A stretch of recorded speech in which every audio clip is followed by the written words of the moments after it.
Saudi আরবে এই মাছটা কে কে চিনেন? আমার প্রবাসী ভাই বোনেরা বাঙালি যারা আছে সবাই এই মাছটা চিনেন।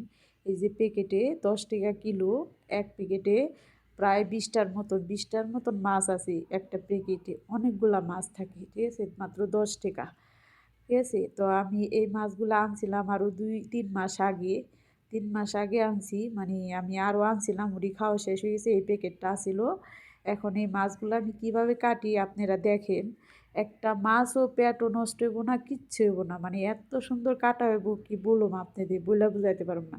ঠিক আছে, গুনতাছি কয়টা মাছ, ঠিক আছে? এখানে হলো 11টা মাছ আমি বাই করছি। 11টা মাছ আমি বাছবো, বাইজা রাইখা দিই, প্রসেসিং করে রাইখা দিই। আমার যখন যেটা লাগে তখন আমি বাই করে রান্না করি, মানে 2টা 3টা যখন যেটা লাগে আমি তখনই যেটা দা মন চায় সেটা দিয়ে আমি রান্না করে খাই। আর দেখেন কীভাবে আমি ফোর কাটতাছি, একটা ফোরও থাকবো না, আর একটা কাটাও এই মাছে কোনো কাটা নাই, আপনার আইসটা নাই, কোনো কিছু নাই। এত ভালো একটা মাছ, মানে আমরা বাঙালিরা বোকা, ঠিক আছে? এই যে প্রবাসী আমরা বইনেরা যে আসি, এই প্রবাসে আইসা কেন কষ্ট করবেন, ঠিক আছে? 10 টাকা দিয়ে এক প্যাকেট মাছ আনলে আপনি দিয়ে অনেক দিন খাইতে পারবেন।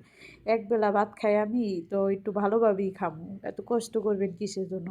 নিজে কামাইবেন, নিজে আগে খায়া বাঁচবেন, ঠিক আছে? পরে বাড়ির চিন্তা করবেন, আগে নিজে পেট ঠান্ডা সব ঠান্ডা। কখনো খাওয়ার কষ্ট করবেন না, বুঝছেন? এই তো আমি মাছগুলা ফোরগুলা অনেক সুন্দর করে কাটতাছি। আর ভিতরে নাড়ি বুড়ি কীভাবে আমি বাই করি আপনারা দেখেন, এক ফুটটাও নষ্ট হইব না। আর পুরা নাড়ি বুড়ি একটা টান দিলেই বাইরে আসে, ঠিক আছে? ওই যে সোপাটা আছে না, কাঁসার সোপা, ওই সোপাটা টান দিলে মনে করেন যে আমার পুরা নাড়ি বুড়িটা একদম সুন্দর মতন বাইরে, মানে একটা মাছও নষ্ট হইব না। বাজুম আমি, আপনারা খালি দেখতে থাকেন, একটা মাছও নষ্ট হইব না। সুন্দর করে আমি আগে কাইটে নিতেছি, সব মাছগুলা ফুলগুলা ফালাই নিতেছি। বরফ তো, মানে এখনো ওই যে কাঁসাটা এইটা টান দেওয়া যাইতেছে না।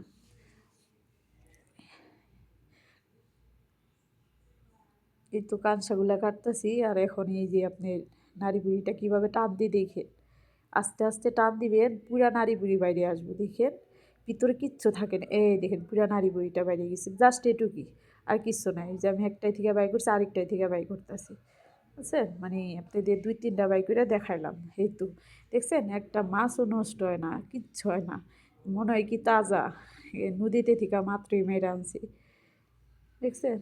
এক ফুটটাও মানে পেট নষ্ট হয় না, দেখছেন কি সুন্দর একদম কাটা হয়ে গেছে গা। একদম ফ্রেশ করছি, লবণ দিয়ে ধুইছি, মানে ধুয়ে আপনি দিয়ে দেখাইতেছি।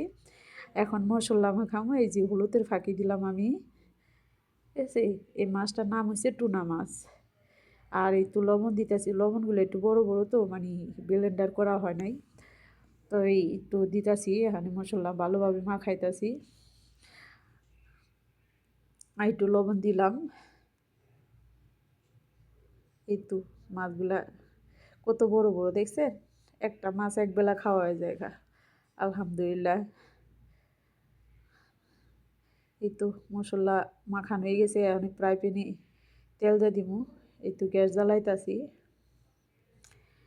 এখন ফ্রাই প্যানে তেল দিয়ে দিতেছি, দেখছেন? তেলটা গরম হইলে মাছ দিয়ে দিব। এই তো ফ্রাই প্যানে তেলটা একটু ছড়াই দিতেছি, এখন একটা একটা করে মাছ দিয়ে দিব। একটা একটা করে 6টা মাছ একসাথে ভাজুন, কিচ্ছু হয় না, একটা মাছও নষ্ট হয় না, জানেন?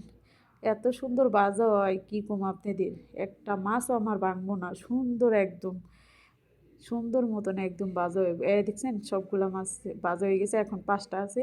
আর দেখতেছেন আমি যে গ্যাসের চুলা চেক করতেছি, দেখতেছি কত তেল ছিটে, একদম আমার চুলাটা নষ্ট হয়ে গেছে। ফাইনালি আমার মাছ সবগুলা ভাজা হয়ে গেছে।